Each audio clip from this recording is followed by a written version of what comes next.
नमस्कार, मैं हूं विद्यासागर। स्वागत है आप सभी का दिल्ली लाइव में। और दिल्ली में सबसे जो इस वक्त की बड़ी खबर वो ये है कि कोरोना को लेकर दिल्ली में हाहाकार मचा हुआ है। दिल्ली में 24 घंटे में कोरोना के 20,960 केस सामने आए हैं। दिल्ली में 24 घंटे में कोरोना से 311 लोगों की मौत हो गई है। दिल्ली में 24 घंटे में कोरोना से 19,209 लोग ठीक भी हुए हैं। कोरोना के 91,859 एक्टिव केस हैं दिल्ली में। कोरोना से अब तक 18,063 लोगों की मौत हो चुकी है। तो एक बार आपको फिर से बता दें कि दिल्ली की स्थिति लगातार खराब होते जा रही है। कोरोना से अब तक 18,000 से ज्यादा लोगों की मौत हो गई है और 24 घंटे के अंदर 20,960 केस सामने आए हैं। 311 लोगों की मौत हुई है दिल्ली में 24 घंटे के भीतर। और ये जो आंकड़े हैं वो बेहद ही चौंकाने वाले आंकड़े हैं। एक बार आपको फिर से बता दें, दिल्ली में कोरोना के 91,859 एक्टिव केस हैं और 18,063 लोगों की अब तक कोरोना से दिल्ली में मौत हो चुकी है।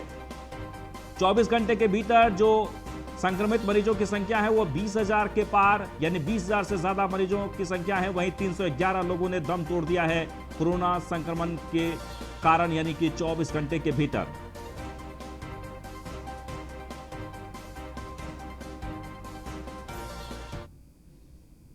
और सीएम अरविंद केजरीवाल ने राजेंद्र नगर इलाके के राधा स्वामी सत्संग ब्यास में टीकाकरण केंद्र का दौरा किया है। इस मौके पर उन्होंने कहा कि सरकारी और निजी दोनों क्षेत्रों में टीकाकरण शुरू हो गया है। एकमात्र समस्या यह है कि हमें बड़े पैमाने पर टीकों की जरूरत है, लेकिन हमें टीके की बहुत कम डोज मिली है। सीएम केजरीवाल ने कहा कि जैसा कि मैंने पहले ही बताया है कि हम 3 माह में पूरी दिल्ली का टीकाकरण कर सकते हैं। यदि हम पर्याप्त मात्रा में टीके की डोज मिल जाए हमें, तो हम यह लक्ष्य प्राप्त कर सकते हैं। और इस बीच दिल्ली में लॉकडाउन को लेकर उन्होंने कहा कि लॉकडाउन तब तक बढ़ाया जाएगा जब तक इसकी जरूरत होगी। लोग खुद लॉकडाउन की मांग कर रहे हैं।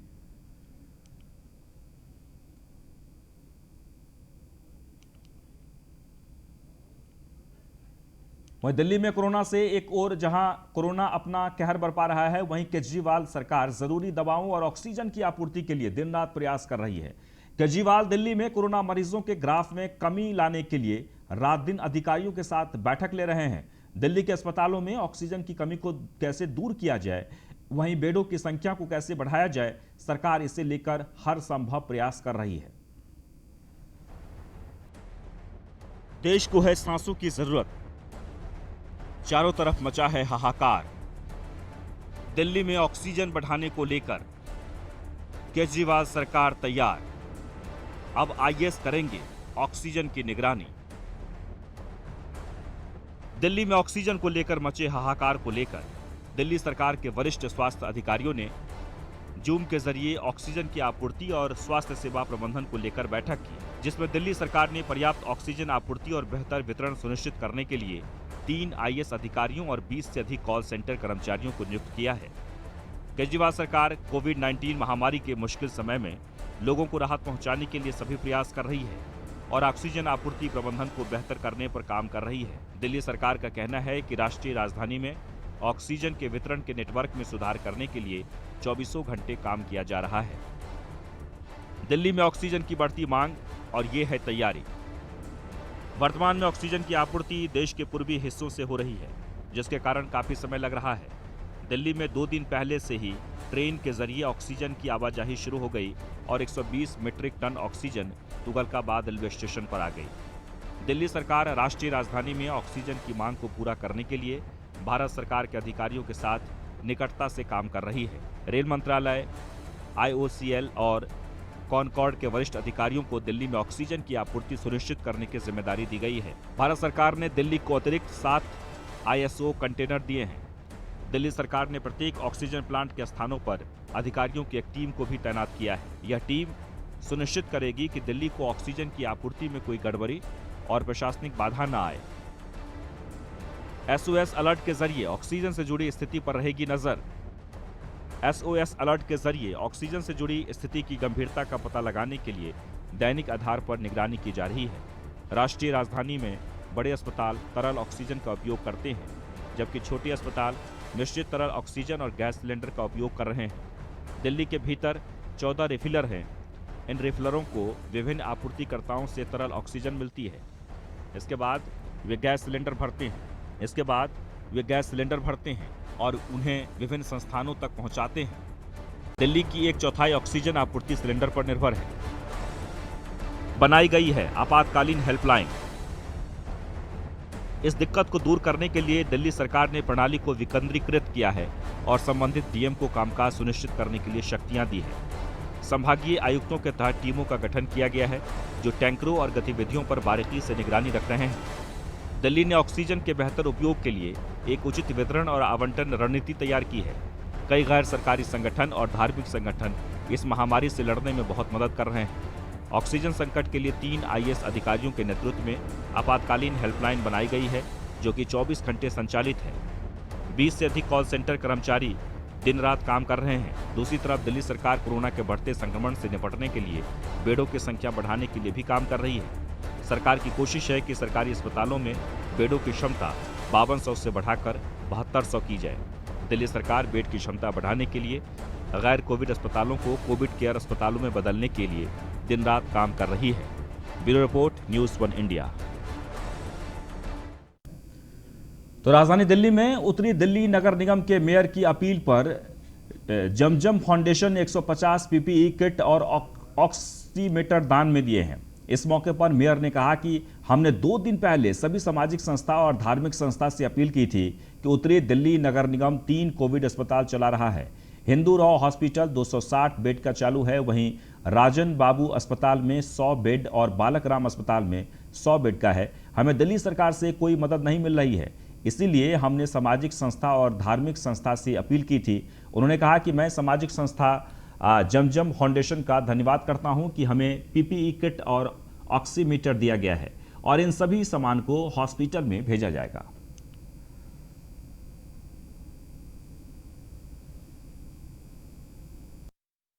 और धार्मिक संस्थाओं को आह्वान किया था कि नगर निगम 3 कोविड अस्पताल चला रहा है, जिसमें हिंदू राव अस्पताल 260 बेड का चल रहा है, कभी भी वहाँ 100 बेड और बढ़ा सकते हैं।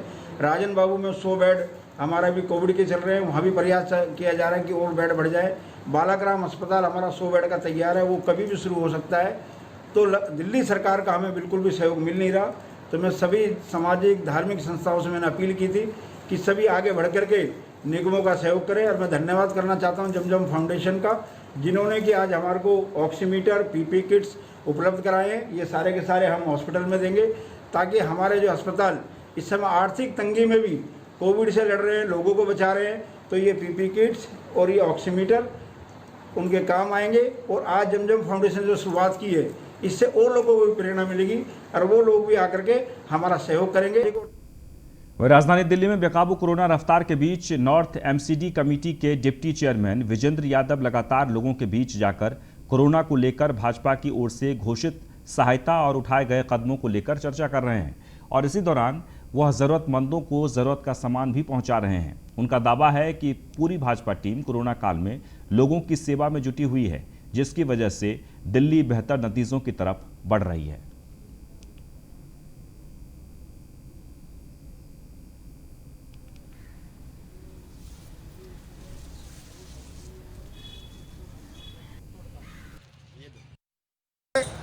आदरणीय श्री जयंत पारना जी प्रभारी और सह प्रभारी अलका गुर्जर जी, आदरणीय सिद्धार्थन जी संगठन महामंत्री जी और दिल्ली प्रदेश भारतीय जनता पार्टी के अध्यक्ष श्री आदेश कुमार गुप्ता जी, लोकप्रिय सांसद पद्मश्री हंसराज हंस जी के नेतृत्व में हम कोरोना की लड़ाई लड़ रहे हैं।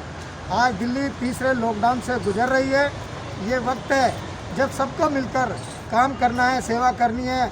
मानव जीवन को बचाना ही हमारा पहला हक है और प्राथमिकता है।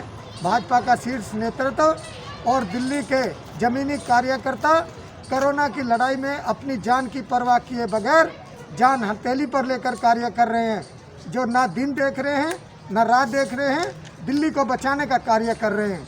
इसी तरह से उत्तरी दिल्ली नगर निगम के द्वारा कोरोना के इलाज और टीकाकरण, डॉक्टरों की सलाह, जो परामर्श केंद्र खोले जा रहे हैं, उनको पीड़ितों की सहायता के लिए हेल्पलाइन नंबर दिए जा रहे हैं। हिंदू राव अस्पताल में जो चिकित्सा पैनल द्वारा जारी किया गया एक नंबर 1800-200-8701 है। इस पर आप सभी तरह की सेवाओं की जानकारी भी ले सकते हैं और शिकायत भी कर सकते हैं। राजधानी दिल्ली में लॉकडाउन लागू होने के बाद कोरोना के आंकड़ों में कमी आने लगी है। लोगों के सड़क पर बेवजह घूमने पर रोक लग गई है। राजधानी की सड़क पर चल रहे वाहनों पर पुलिस कितनी सख्ती से निपट रही है और कोरोना नियम का उल्लंघन करने पर पुलिस किस तरह कार्रवाई कर रही है, वो आपके सामने है।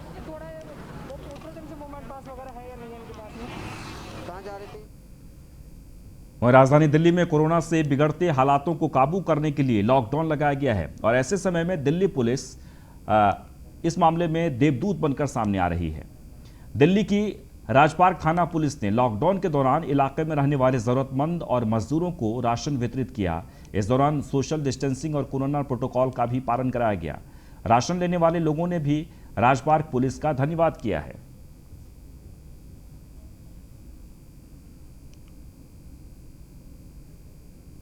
राजधानी दिल्ली के मॉडल टाउन थाना इलाके के छत्रसाल स्टेडियम में एक पहलवान की पीट कर हत्या कर दी गई है। पहलवान का नाम सागर धनखड़ था।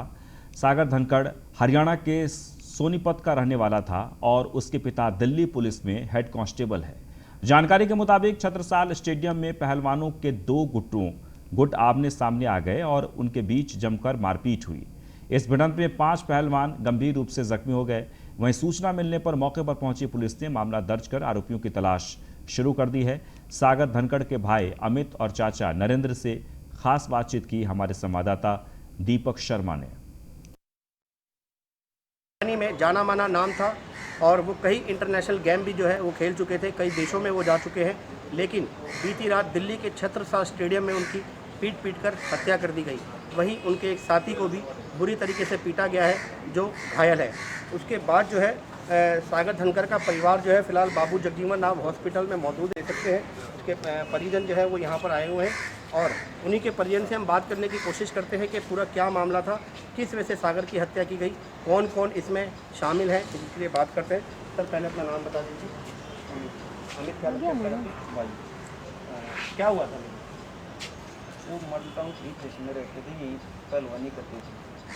कल रात को उनको उठा के ले गए थे और उनको बुरी तरह 70 साल से देने पहुँचा गया फ्लैट से ले जाए।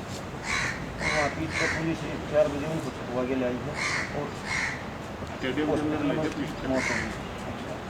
कौन सा हॉस्पिटल है? आरवी किया तो पुलिस वाले कोई फायरिंग वगैरह भी हुई? हाँ, बाद में फायर किया जब पुलिस वहाँ पे। कौन कौन लोग उसमें बोलते? वो अंधेरे कारण तो पता नहीं लगा। जैसे रहने वाले 30-35 पहलवान हैं जो वहाँ रहते हैं, वहीं प्रैक्टिस करते हैं। कहना है कि जो सागर जो है वो अलग छत्रसाल स्टेडियम से किसी फ्लैट में रहता था, वहाँ से फ्लैट से इसको उठा कर लाए हैं। बाकायदा जो वहाँ जो खाना बनाने वाला रसोइया था उसने पुलिस को कॉल की कि वहाँ फायरिंग भी हुई है। लेकिन उसके बाद जो है पुलिस, जो परिवार का आरोप है कि पुलिस जो है वो लेट पहुँची है। सुबह 4 बजे पुलिस पहुँची है और कहीं ना कहीं पुलिस समय पर पहुँचती तो शायद सागर की जान बच सकती थी। फिलहाल जो सागर की डेड बॉडी है वो पुलिस के कब्जे में है और उसका पोस्टमार्टम के लिए बाबू जगजीवन अस्पताल में लाया गया और पुलिस पूरे मामले की तफ्तीश कर रही है। मैं दीपक शर्मा, न्यूज़ 1 इंडिया। राजधानी दिल्ली के द्वारका पुलिस ने एक शराब तस्कर को गिरफ्तार किया है। पुलिस ने आरोपी के पास से भारी मात्रा में अवैध शराब बरामद की है। पुलिस के मुताबिक आरोपी नवीन तेज रफ्तार से कार चला रहा था। इसी दौरान सड़क हादसा हो गया, जिसके बाद आरोपी नवीन ने मौके से भागने की कोशिश की, लेकिन ग्रामीणों ने उसे पकड़कर पुलिस के हवाले कर दिया। 19 कार्टन यानी कि 950 क्वार्टर इनिशिएट लिकर के रिकवर किए हैं और एक होंडा अकॉर्ड कार जो कि इसको ट्रांसपोर्टेशन में यूज़ की जा रही थी उसको भी रिकवर कर लिया गया है। और अक्यूज्ड जो कि इसको ट्रांसपोर्ट कर रहा था नवीन सन ऑफ जयप्रकाश 32 साल का है ये, और ये मोहन गार्डन थाना इलाके का रहने वाला है। इसमें जो सप्लायर है और फर्दर कहाँ पर सप्लायर करने कहाँ पे इसने जो है सोर्स है और फर्दर कहाँ सप्लाई करने जा रहा था ये, उसके लिए इन्वेस्टिगेशन। कोरोना वायरस संक्रमण के भारी संकट के बीच भारतीय तेल विपणन कंपनियों ने एक बार फिर लगातार झटके पर झटके देने के लिए शुरू कर दिए गए हैं। बुधवार को एक बार फिर पेट्रोल और डीजल के दामों में इजाफा हुआ है। तेल के दाम 90 रुपये 74 पैसे प्रति लीटर तक पहुंच चुका है। वहीं डीजल भी 15 पैसे महंगा हुआ है, जिसके बाद यह 81 रुपये 12 पैसे प्रति लीटर बिक रहा है। इससे पहले मंगलवार को दिल्ली के बाजार में पेट्रोल 90 रुपये 55 पैसे प्रति लीटर मिल रहा था, जबकि डीजल 80 रुपये 91 पैसे प्रति लीटर पर चला गया था, क्योंकि दिल्ली में पेट्रोल जहां 15 पैसे प्रति लीटर महंगा हुआ था, तो डीजल भी 18 पैसे का छलांग लगा गया था। ये सर ये 34 पैसे करते करते हरदम बढ़ा देते हैं। कभी 2 रुपये बढ़ जाता है, कभी 3 रुपये। इतने बहुत ज़्यादा तेल बढ़ गया है, क्या करा जाए इसमें।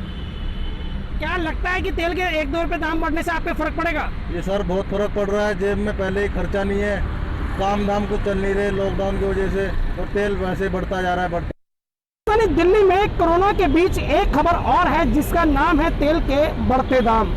जी हाँ, बीते 2 दिनों में करीब 34 पैसे पेट्रोल पर और करीब 15 पैसे डीजल पर बढ़ चुके हैं। भले ही ये आंशिक रूप से मामूली बढ़त हो, लेकिन इस मामूली बढ़त ने भी पेट्रोल का आंकड़ा 90 के पार पहुंचा दिया है। मैं गुलशन सैफी, न्यूज़ 1 इंडिया, दिल्ली में कोरोना के संक्रमण को देखते हुए यूपी में लॉकडाउन लगाया गया है। इसे लेकर रायबरेली के सभी चौराहों पर रियलिटी चेक किया गया, जिसमें रायबरेली के अधिकतर चौराहों से पुलिस नदारद नजर आई और सड़कों पर लोग गाड़ियों से फर्राटे भरते और बिना मास्क के घूमते नजर आए। देखिए संवाददाता असद खान की रिपोर्ट। जिस तरह से कोरोना संक्रमण को लेकर उत्तर प्रदेश की सरकार सजग है, वहीं रायबरेली की अगर बात की जाए तो रायबरेली की स्थिति बद से बदतर होती चली जा रही है। चाहे वो प्रशासनिक बात हो, चाहे वो तो अस्पताल की बात हो, चाहे वो L2 की बात हो या L3 की बात हो, कहीं ना कहीं से स्थिति जो है से बदतर जरूर नज़र आ रही है। इस समय हम रायबरेली के डिग्री कॉलेज चौराहे पर खड़े हैं और लॉकडाउन की स्थिति दिखाने के लिए न्यूज़ 1 इंडिया ने सुबह से ही रियलिटी चेक किया है हर चौराहे का, लेकिन किसी भी चौराहे पर ना तो भीड़ दिखी है और ना ही लॉकडाउन के गाइडलाइन के पालन करने के लिए कोई चीज़ बताई जा रही है। मैं कैमरा पर्सन से ज़रूर कहूँगा कि वो बूथ पर जरूर दिखाएं। जिस तरह से पुलिस वाले बैठे हुए हैं, वो बैठे अपने मोबाइल पर बैठे मोबाइल देख रहे हैं, ना ही तो वो किसी चीज़ को बता रहे हैं। और लॉकडाउन कहाँ है? लॉकडाउन तो बाकायदा गाड़ी फर्राटा भर रही है। बाकायदा फल की दुकानों की तरफ भी जरूर हम चाहेंगे कैमरा पर्सन आप जरूर दिखाएं कि जिस तरह से फलों की दुकान बाकायदा लगी हुई है, गाड़ियाँ से लोग आ रहे हैं, जा रहे हैं, रोकने टोकने वाला कोई नहीं है। जिस तरह से कोरोना का संक्रमण फैला हुआ है, भयावह स्थिति है, स्थिति को नियंत्रण कर पाना ही बहुत बड़ी बात है। जहाँ अस्पतालों की हालत ख़राब है, लेकिन रायबरेली प्रशासन इस ओर सजग नहीं है और किसी तरह के लॉकडाउन की गाइडलाइन का पालन करता हुआ किसी भी चौराहे पर नहीं दिखा। न्यूज़ 1 इंडिया की टीम ने रियलिटी चेक किया। रियलिटी चेक में किसी भी तरह का कोई भी प्रशासनिक अधिकारी, कोई भी पुलिस का अधिकारी लोगों को रोकता टोकता जरूर नजर नहीं आया है। बाकायदा लोग किस तरह से निकल रहे हैं। ये कानपुर को जोड़ता हुआ हाईवे भी है, प्रमुख चौराहा भी है रायबरेली का डिग्री कॉलेज, लेकिन स्थिति बस से बदतर जरूर है। यही स्थिति अगर रही तो कोरोना संक्रमण की चेन को तोड़ने में जरूर उत्तर प्रदेश के मुख्यमंत्री लाख कोशिश कर रहे हो कि चेन को तोड़ा जाए, लेकिन रायबरेली की स्थिति अगर देखी जाए तो बस से बदतर जरूर नजर आ रही है। कैमरा पर्सन जावेद के साथ असद खान, न्यूज़ 1 इंडिया। और इसी के साथ इस बुलेटिन में बस इतना ही, लेकिन आप बने रहें न्यूज़ 1 इंडिया के साथ।